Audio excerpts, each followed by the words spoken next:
Yeah, ooh, that's how it always starts. But then later there's running and screaming. The world's just changed so radically, and we're all running to catch up. How can we possibly have the slightest idea of what to expect?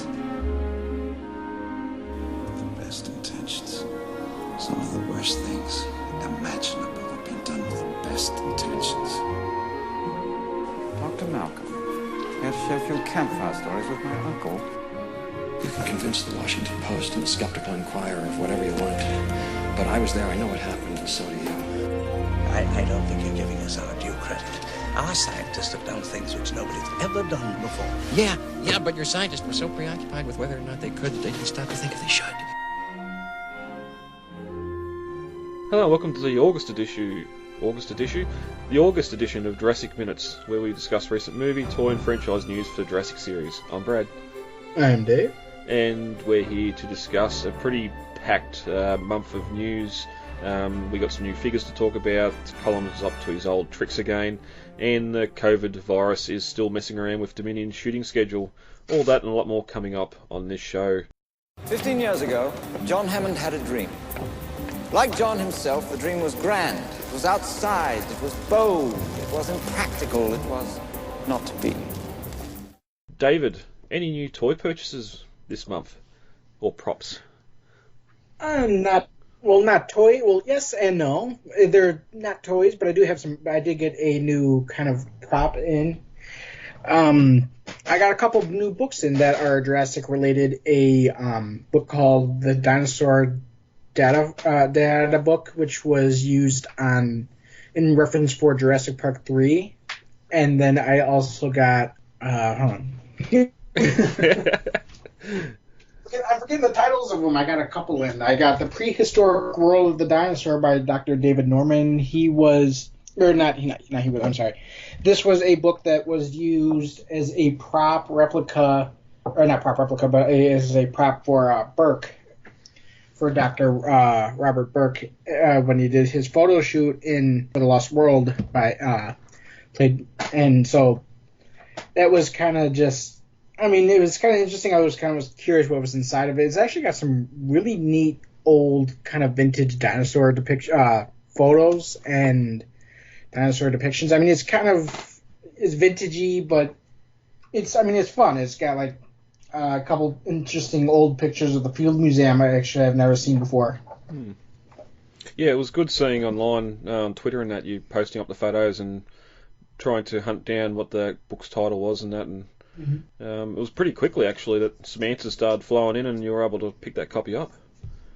Yes, I was actually, and that was actually what I was just about to talk about next. Was there was a book that Rick Carter is seen referencing in for pre-production in The Lost World of Jurassic Park, and I could never read the title, so I went to our Twitter to kind of our Twitter and our Instagram. Our Twitter, Instagram, and Facebook to try to help hunt it down, and our listeners came through for us. So I picked up Dawn of the Dinosaurs, the Triassic and Petrified Forest, and this book is completely illustrated by Douglas Henderson, and he's a fantastic artist. I actually got a thing from him earlier this week, and that's going to be part of my prop replica score. Mm-hmm. But this is interesting. I was kind of, when I first discovered it, I didn't really understand why Rick Carter, who's the production designer, would want a book about the Triassic, but now that I have it in hand, and I posted up a couple of pictures of it on my Twitter, I understood it. I mean, there's some great scenery photos, and he was probably using it to plan storyboards and concept art and stuff like that. And it was really interesting to see that what kind of ideas, kind of getting into the mind of Rick Carter looking through this book, you know? Yeah, well, you posted some photos up, and we're going to get to some of the other things later this evening as well, but just some of the shots of the old, sort of real old growth forests and that, with animals in the redwoods. Yeah, exactly. And speaking of Douglas Henderson, when we did the Lost World Minute I mentioned some Douglas Henderson pencil drawings that were in Hammond's office, and so I got both of those. I got the Allosaurus versus Apatosaurus and the Stegoceratops. I mean, I'm Stegosaurus. Jurassic World has ruined me. Stegosaurus creek bed picture. And they're both prints. They're both just basic photo prints. But my plan here is to get them framed in a similar frame and matting as the ones in the Hammond's office. And unfortunately, I had planned to get them from Michael's, but it turned out that I had not realized at the time they were clearance. Oh. So that is unfortunately not going to happen from them, even though they had the color and frame I was looking for. But yeah, so now I'm gonna have to shop around some. Damn, that's all right. You might be able to make do with something else. Mm-hmm. So yeah, I got quite a few scores in the reference area. These are pretty much all trying to get into the minds of the creators. That one, the Dinosaur Data book, was interesting because it was used on both the Lost World and Jurassic Park 3, and there's one diagram inside of it with a Edmontosaurus being compared to a bison with the way the necks curve down to keep them at a grazing level. Okay. It's interesting because during the male T-Rex, when he sticks his head into the tent, when he pulls it away and we get that CGI wide shot, the neck is kind of at this, and the neck and the back is kind of at the same kind of S curve. And it was something that previously, before findings that in the book, I had questioned why they had chosen to kind of bend the neck and back in that position, and I got my answer. Basically, looking once again, finally getting into the minds of the creators, I understood what they were doing when they did certain things. You know. Mm-hmm. Yeah, just trying to get that bit of an insight on what they were thinking when they started to put the film together. Exactly. Yeah. On the last edition, the July edition of Jurassic Minutes, I had discussed that Dennis Nedry from the Ember Collection had gone up on it on Amazon, and I'd picked that up. Well, it's arrived a couple of days ago from all the way in Tennessee over there. I don't know how that works. It must have been the one of the Amazon warehouses over there, but this figure looks fantastic. He comes with a couple of sets, a second set of hands, a little Barbasol can, and a second face or head that's got the Dilophosaur spit on it. I'm really, really happy with the way this guy looks.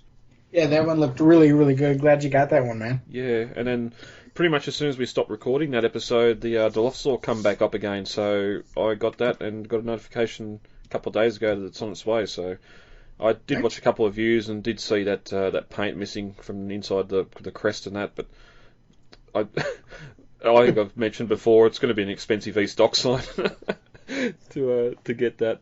And to going to Dilophosaur, it's okay. So yeah, can't wait to get that in hand too. I'm sort of holding off on the Malcolm and that for a little bit. I don't want to go rushing into this because it's going to get real expensive real quick. Anything else for recent toy prop or news for that? Oh yeah, there was one that I forgot to mention. Yep. It was a small little thing, but it was kind of a nostalgic kind of impulse buy. It was a Jurassic Park 3 bookmark that had the Spinosaurus on the top and the kind of lava rock logo on the bottom and a caution tape kind of lining the one side of it. It was basically that kind of iconography that was very popular in 2001 on the toys and merchandising that kind of just suckered me in, and for $5 I couldn't really pass it up. It was done with a tie-in with Coca-Cola, and on the back it's got like it calls them dinosaur factoids, and they're just like, I mean, clearly is for marketing the movie. Like the Spinosaurus at 53 was the largest carnivorous dinosaur, or velociraptors hunted in packs and may have been the smartest dinosaurs. I mean, you can clearly tell it's marketing dinosaur facts based on Jurassic Park 3, not actual paleontology. But it's still fun. I mean, it was just for $5, I couldn't pass it up. That's fantastic. It's a little bit more love towards Jurassic Park 3. Mm-hmm. Yuck. Oh, great. Now she'll never try anything new. Just sit in her room and never come out and play on her computer. I'm a hacker. That's what I said. You're a nerd. I am not a computer nerd. I prefer to be called a hacker. All right, Dave, ready to get into some news? Sure. That little bookmark with the marketing on it is pretty much going to lead us straight into tonight's story, or the first story. Sadly, the lost-world.com viral site has finally disappeared from the Universal servers after 20-something years. I know. There has been some people that reckon you can still get to a couple of the pages through a back door or something, but...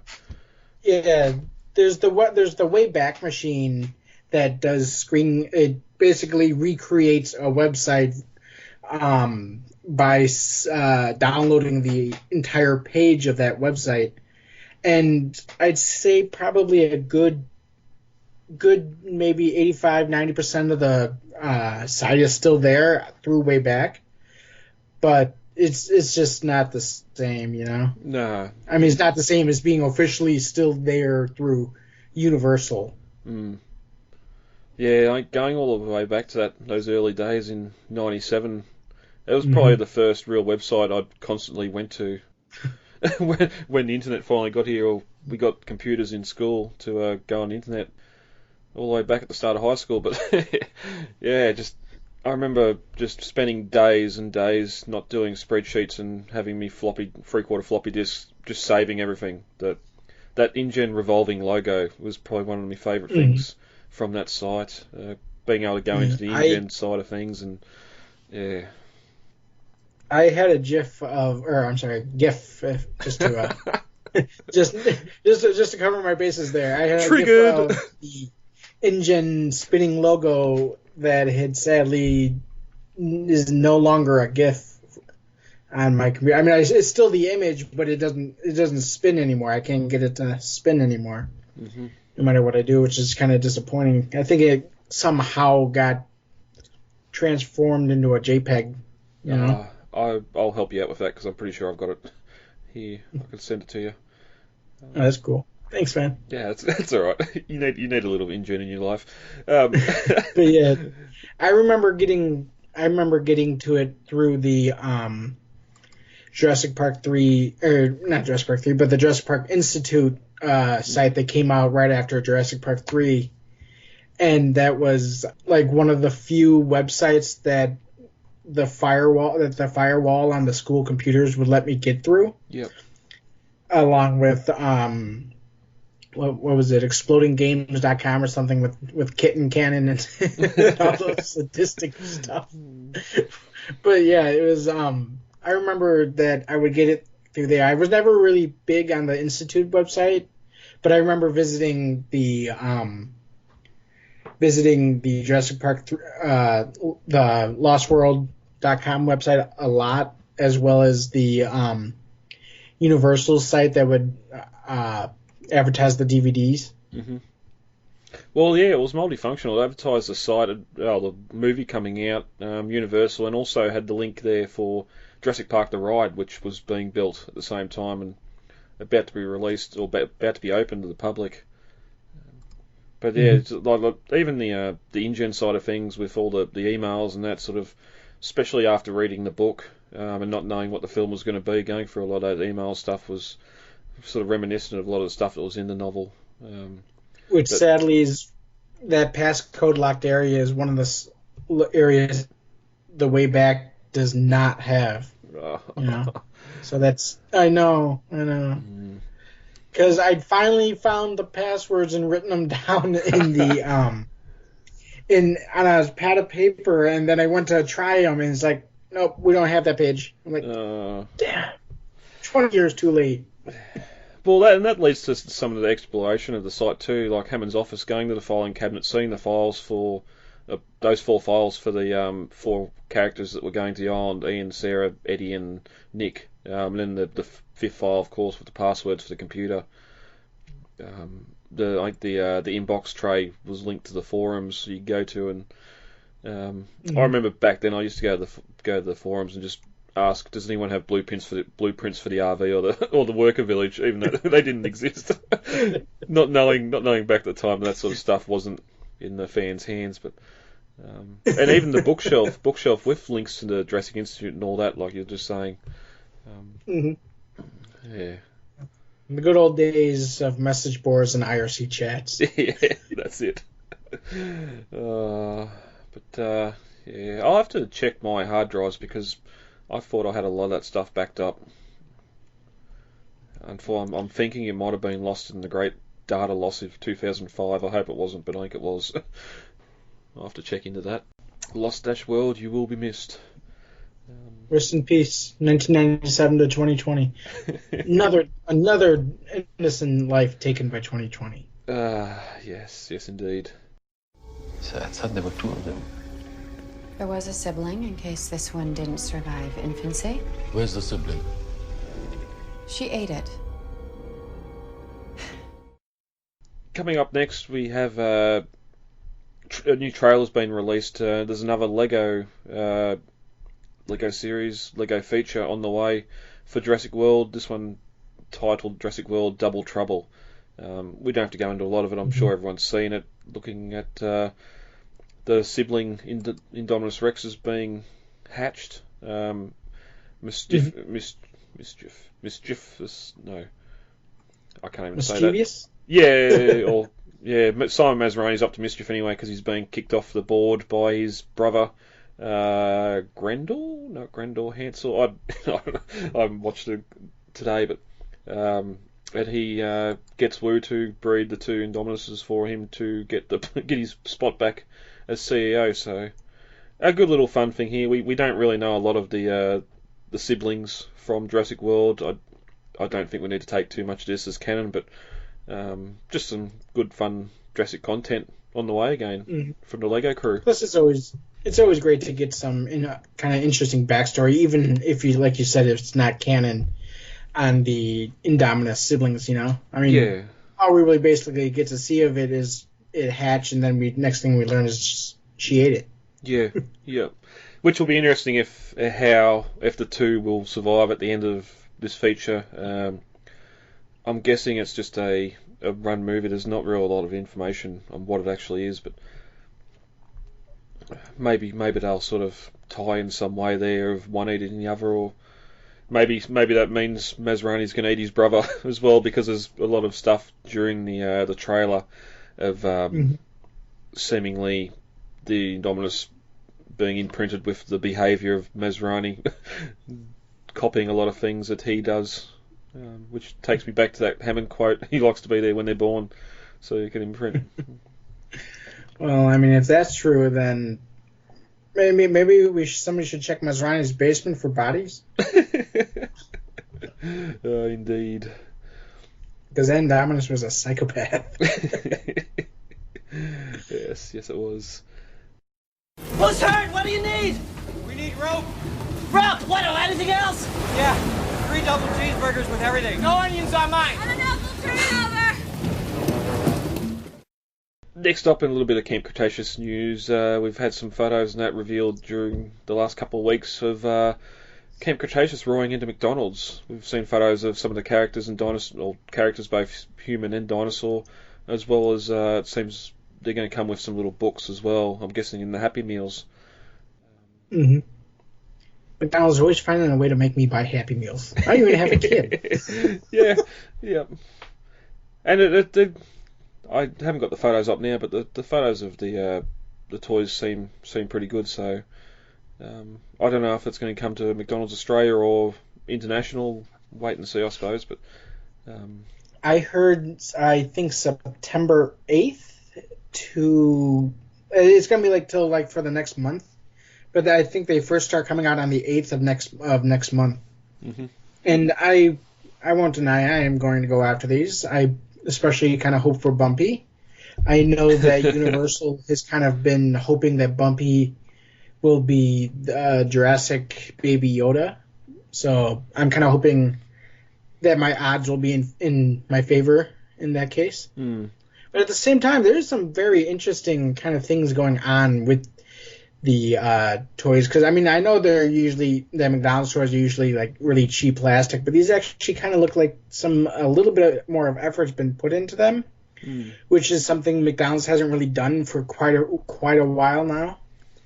And at the same time, the books, I noticed that the cover of Blue looked like it had been like a mixture of the Jurassic Park 3 Velociraptor face with Blue's face. Because the nasal ridges on the side of the snout are kind of raised, which is kind of... I'm not sure if that's going to be something that's going to be in Dominion, or if it's just kind of a bad graphic design that coincidentally matches the Jurassic Park 3 Raptors. Well, you're assuming that's actually Blue. you come up with a pretty good theory this month as well, which I suppose it doesn't really fit in any news stories tonight, that perhaps Bison will have their own version of Blue, and that'll be the big bad dinosaur for the film. When those two fight at the end. I was talking about that with a friend of mine. I was kind of reminiscing how much I missed those savagely minded raptors, so I kind of imagined, what if Bison creates raptors, but they make the same mistakes Hammond made and during when he first made them, and he kind of just sticks them all in isolation, and they never really form any kind of pack bond or any kind of human raptor bond, and so all these raptors kind of understand is this savagery where they don't understand anything beyond the basic instinct of survive, kill, eat, poop. Basically what Owens is going to say here in a couple minutes coming up. But at the same time, what if Blue meets that raptor, and that raptor's first instinct is kind of like this feral savagery, like if a feral human meets a regular human, the regular human is kind of repulsed by it, but at the same time pities that this feral basal kind of human. But Blue kind of does the same thing. She understands a human raptor relationship, and so she kind of just looks at this raptor with this kind of repulsion and pity. You know? Yeah. Well, it'd make sense. It'd be good for because the audience knows from Jurassic World and with what happens to the Indominus Rex there, of what happens when an animal's kept in containment like that. Mm-hmm. And you could just imagine the scene where Owen's watching or talking to Dodson or first discovers this Nemesis Blue, I'll call her, and realises that, and we realise with Owen the fact that these animals are being locked up, whether it's one or a pack.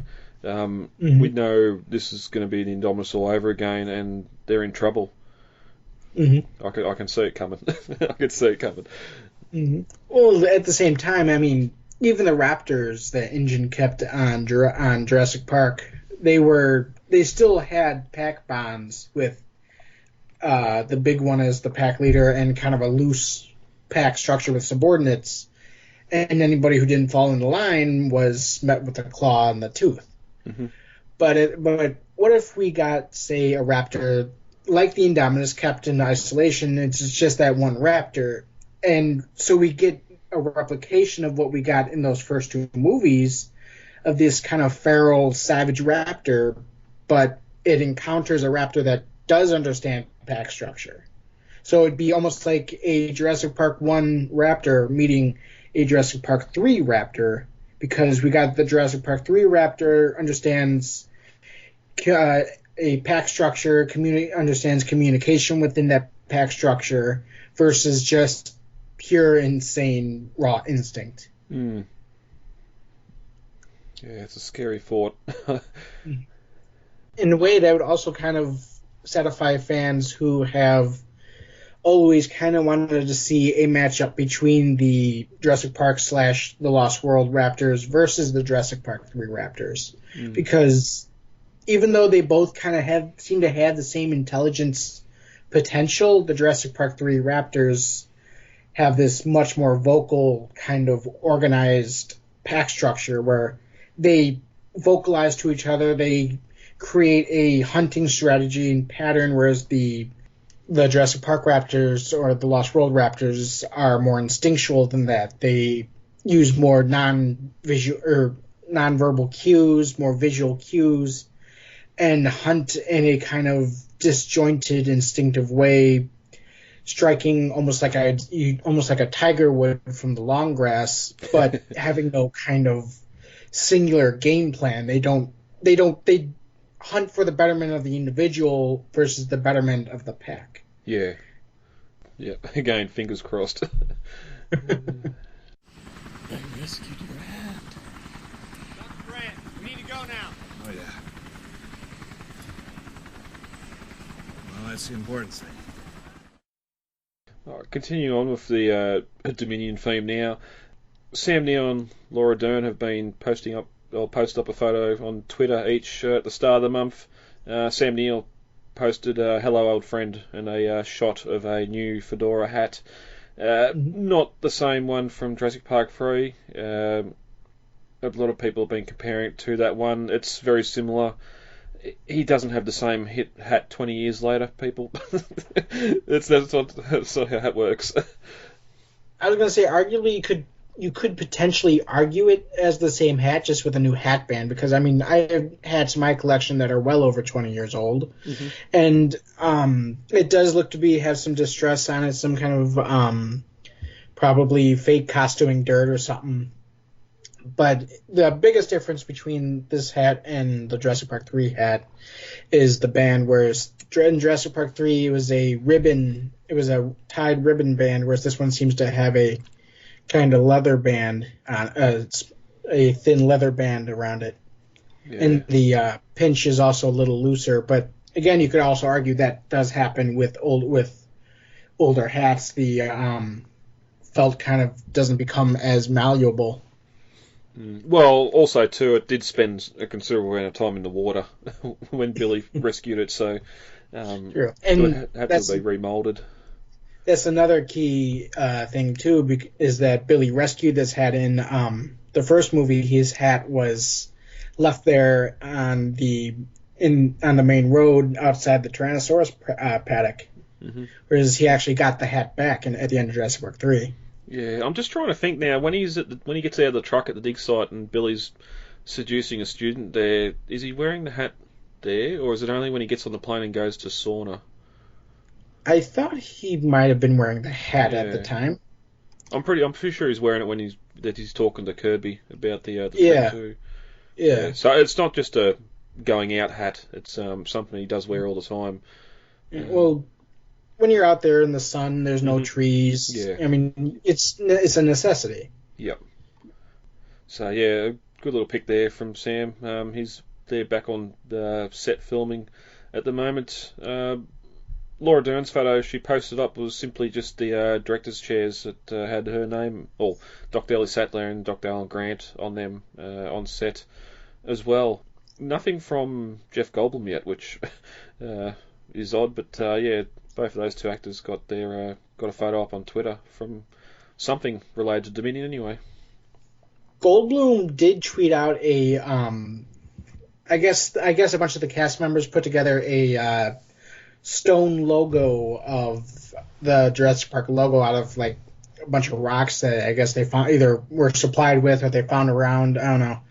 I'm assuming they were supplied with them and they were going to make an Instagram, like a collective post with this, because Goldblum took a selfie with the logo and posted on Instagram, then deleted it. And then another cast member did the same thing. Took a selfie of himself with the stone logo and then deleted it off Instagram. So I think there's probably going to be some kind of group photo that they do at the end of filming here with this stone logo, and that's why it keeps getting deleted. Okay. With Sattler, I kind of got a little bit of contempt with that reveal, because at minimum, shouldn't it be like Ellie Sattler Degler, or shouldn't she have taken her husband's name? I mean, arguably there are people who don't do that, but that's more of a thing that is more common now, not so much in 2001. And if it was done in 2001, it was only because there was more of a celeb status thing, and they were, and say like Britney Spears was more well known with the last name Spears than whatever her husband's name was at the time. I can't remember who he was. Oh, yeah, that's firing some brain cells now to remember that.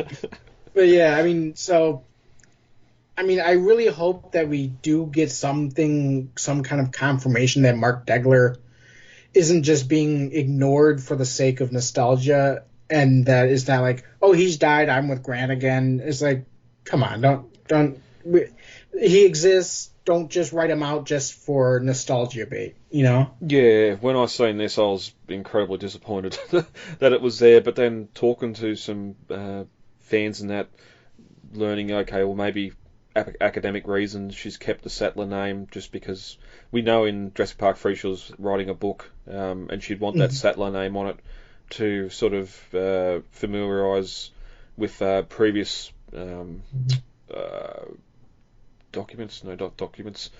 previous sort of research and stuff she'd released or published.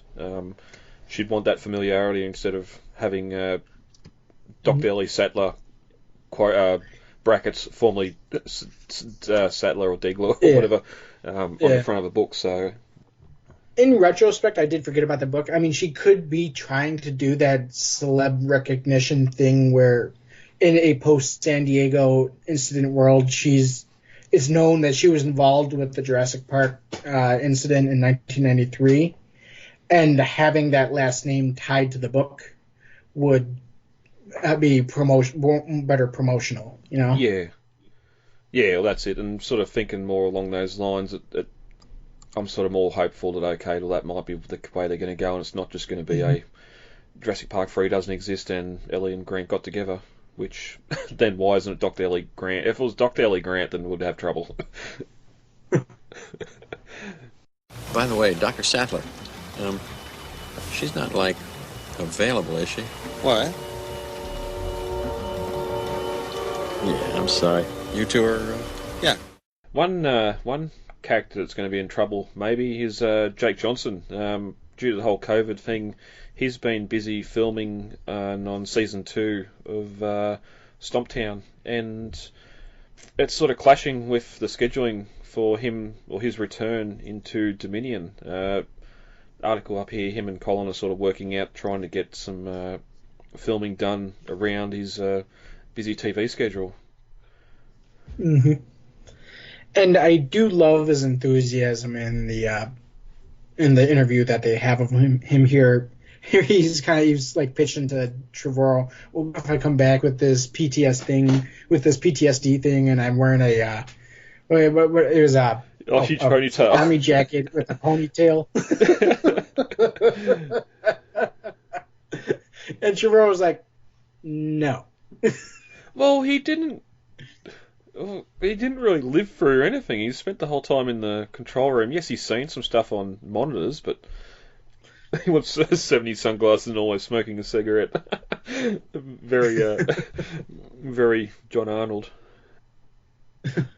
I do hope that Jake Johnson is able to come back, though. I know that he was expected by fans in Fallen Kingdom, and I would be a little disappointed if he didn't return for Dominion, especially because from what Trevorrow's been saying, he was really trying to do a whole everybody getting the gang back together, you know?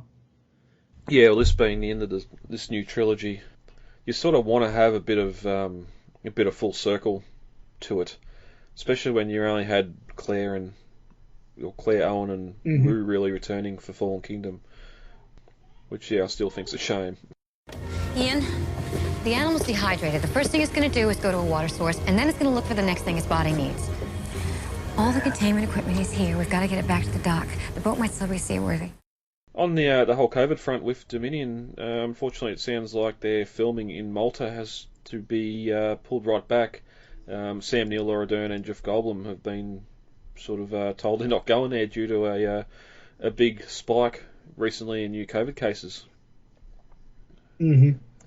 Yeah, I mean, that was kind of expected, so I can't say I'm too disappointed with it, but I mean, I did really kind of expect that Malta would kind of be more limited. Pretty much anywhere that they're not filming on a completely controlled studio is going to be limited at this point, you know?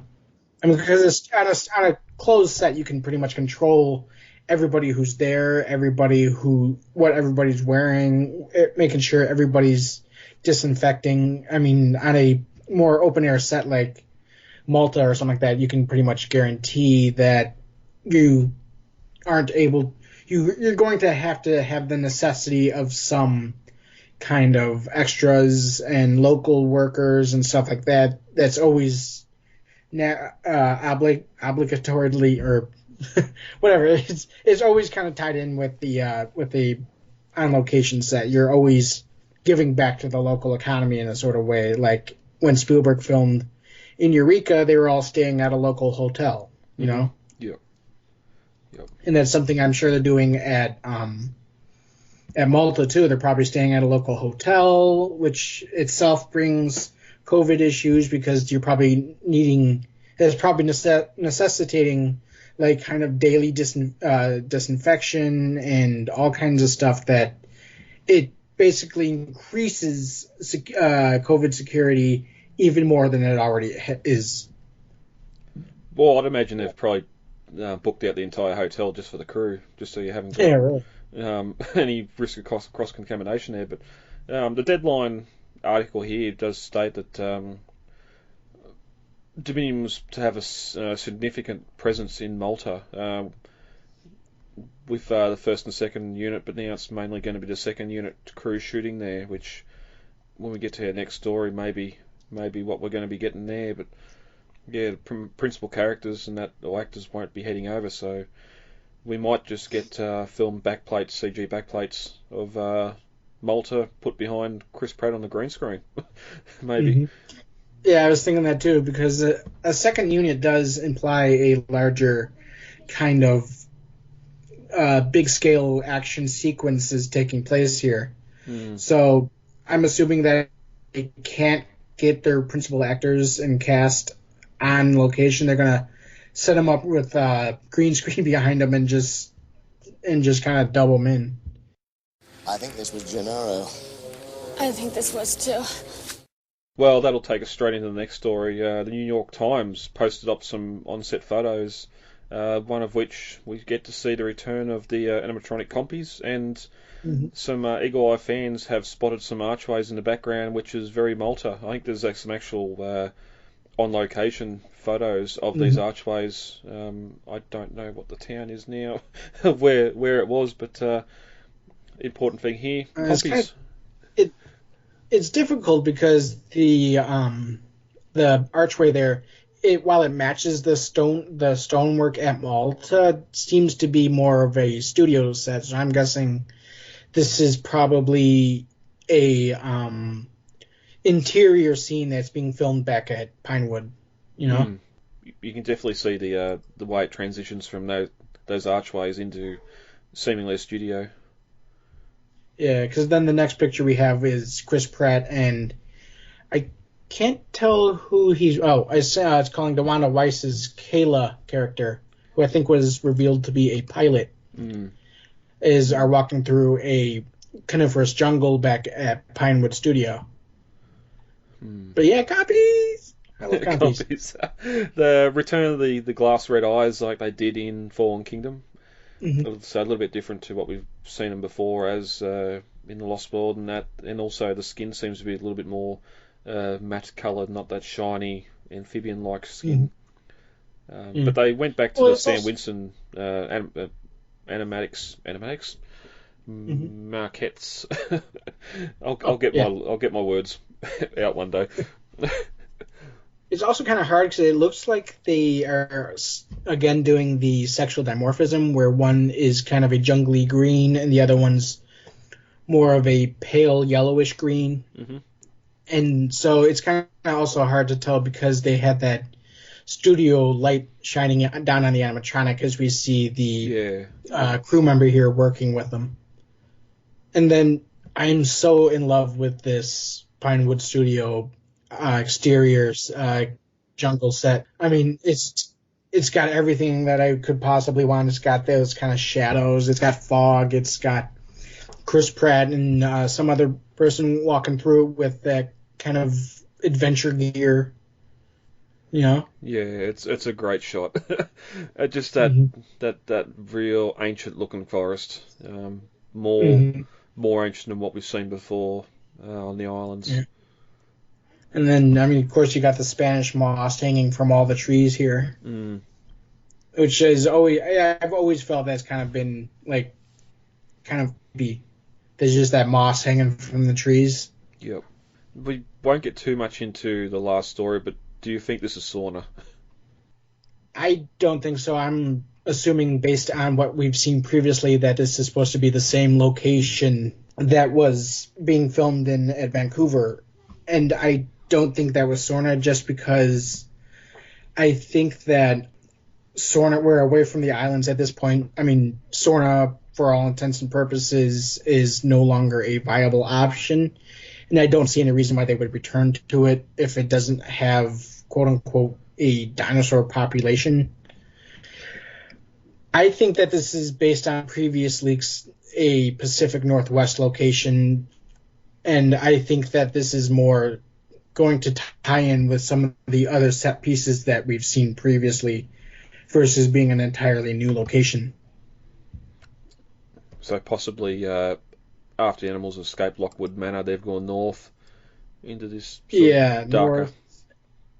Yeah, pretty much northeast, west. I'm sorry, northeast, south. Can't go west. It's not west. Unless I can swim. It does give me hopes for some of the shots we're going to get in Dominion. Just the fact you don't want to walk into this forest. There's something bad in here.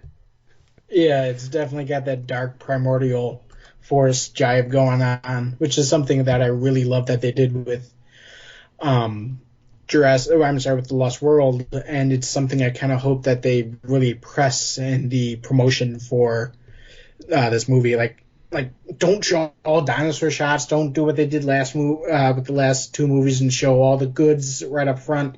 I want to see just pure kind of drooling, kind of like this stuff. I love how this reveals you something without actually telling you anything. You know, all you get is that kind of that hint at the danger and the blood that's to come. What they're selling is the sizzle, not the steak, basically. Yeah. In a sauna 80 miles from Nubla. We bred the animals there and nurtured them for a few months and then moved them into the park. All right, and that'll take us into our final story. I seen it from Adventure Collectibles when they posted up the comparison shots, but Colin broke the fan community mid-month with a shot of a big stainless steel embryo carrying crate with the old school Jurassic Park InGen logo, and under that site B Isla Sorna. Yeah, it says it is a kind of cold storage crate like we had seen previously in Jurassic World when they were putting all the embryos in, and this has caused for a lot of speculation. But as you mentioned, the Adventure Collectibles Twitter feed did kind of do a little breakdown of these images, and it's kind of interesting because he's not. It does look pretty close to the lab facility from the very first movie, and I'm not sure if it's just meant to be like a replication of it or if it's that exact location. Because we got the skeletons inlaid in the rock work like we saw in the first movie. We got the dual tone floor split by the red line, just like the lab from the first movie. And we got these kind of punctured concrete slabs that InGen used pretty much exclusively in their architecture on both Isla Nublar and Sorna, including the lab facility on Isla Nublar. So, it is teasing Isla Sorna, but at the same time, I'm thinking flashback to Isla Nublar, and also because, I mean, if you look on the wall on the concrete next to the skeleton, you can see an old 90s style phone. It's got the elastic cord on it and everything, you know? Yeah. It's not a cordless phone. It's clearly clearly an older phone. Mm. Yeah, I tweeted Jay with this because we discussed last when he was on that Universal and Colin doing things like this, bringing back the Isla Nublar East Dock sign for Jurassic World, and I can't recall off the top of my mind what it was for Fallen Kingdom now. Oh, the Explorer. Seeing the Explorer come back with some of the first set photos and having him not do a lot in the film. So I was going into this thinking I don't want to even talk about it because speculation is speculation, and this probably won't even end up in the final film. But to give the show a bit of length, let's speculate. You said flashback. I think a lot of people are thinking, okay, we're going to get a flashback here. Obviously, with the little differences that it doesn't match the visitor center lab exactly. I think are those little differences that you probably get in this production company trying to do something that's a look back at something from the original trilogy. We've seen those little inaccuracies throughout these two new films.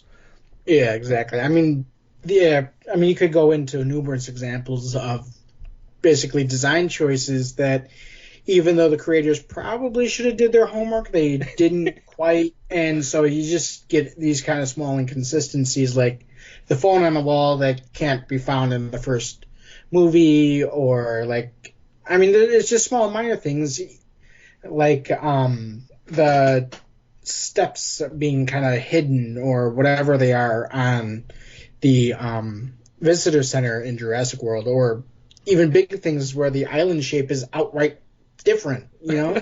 The Explorer being in the northeast instead of northwest instead of northeast. Exactly, yeah. Yep. And also, too, a lot of fans are saying this cold storage is pretty much identical to that one we see in Fallen Kingdom and Jurassic World. And last night, Fallen Kingdom was on TV, and I just happened to turn over right at this point where Maisie's running around Wu's lab, and this cold storage box is there in Wu's lab. There are some small differences, like the in place of the caution nitrogen storage, the little yellow sign on the inside of the top here is replaced in Jurassic World with a basically digitized version of that, where it's like an Apple screen or something like that, where not a actual analog sign. Well, that makes sense for the time too. If this is in fact 93, they're not going to have digital signs there. They've still got CRTs in the control room. So exactly, yeah. Yeah. When we sort of talk flashback, because we haven't had a flashback in the series so far, I was thinking maybe Maisie Nightmare. Again, last night seeing a couple of scenes from Fallen Kingdom when she sees that photo of her as a child with the younger maid. And we know she was back on the island before the incident.